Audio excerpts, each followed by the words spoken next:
I added my chicken flavored thing.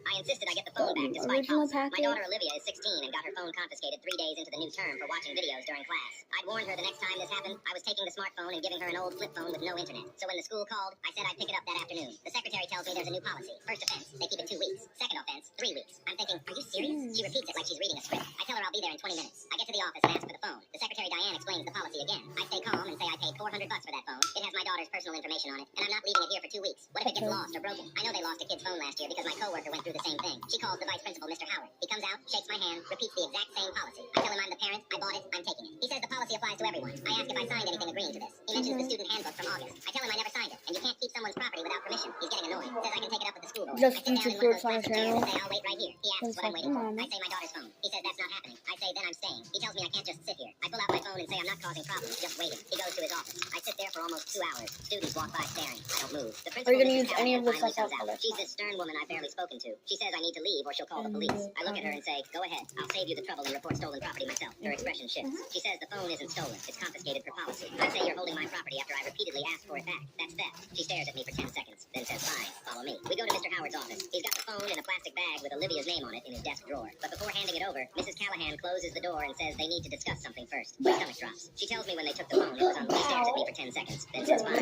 follow me. We go to Mr. Howard's office. He's got the phone in a plastic bag with Olivia's name on it in his desk drawer. But before handing it over, Mrs. Callahan closes the door and says they need to discuss something first. My stomach drops. She tells me when they took the phone, it was unlocked. A notification came through from a teacher, Mr. Brennan, who teaches junior English. The message said, delete our conversation before your mom sees. I just stare. She explains they've been trying to figure out how to handle this, which is why they wanted to keep the phone, to investigate. But they hadn't told me yet because they weren't sure what they were dealing with. I'm furious. I say, so you were going to keep my daughter's phone for 2 weeks, dig through her messages and not tell me a teacher is texting her. Mrs. Callahan starts backtracking, saying they were being cautious, didn't want false accusations. I say, give me the phone now. Mr. Howard hands it over. I open it right there and find the messages. Most are deleted, but one from a week ago says, you look nice today, and let me know if you need help with anything, even outside class. I feel sick. I tell Mrs. Callahan I'm calling the police. She says they'll handle it internally. I actually laugh. I say you were going to sit up telling me, and now I should trust you? I'm already dialing. Cops arrive 30 minutes later. I show them everything. They take statements and pull Mr. Brennan out of class. He's on leave by the next day. A week later, they find more messages on his school computer sent to 2 other students. He gets arrested. I kept Olivia's phone as evidence until the investigation finished. When I gave it back, we had a completely different conversation than I'd planned. She admitted he made her uncomfortable, but didn't know how to tell me. She thought she'd be in trouble. The school changed their confiscation policy within a month. Parents can now pick up phones same day. Mrs. Callahan took early retirement before the semester ended.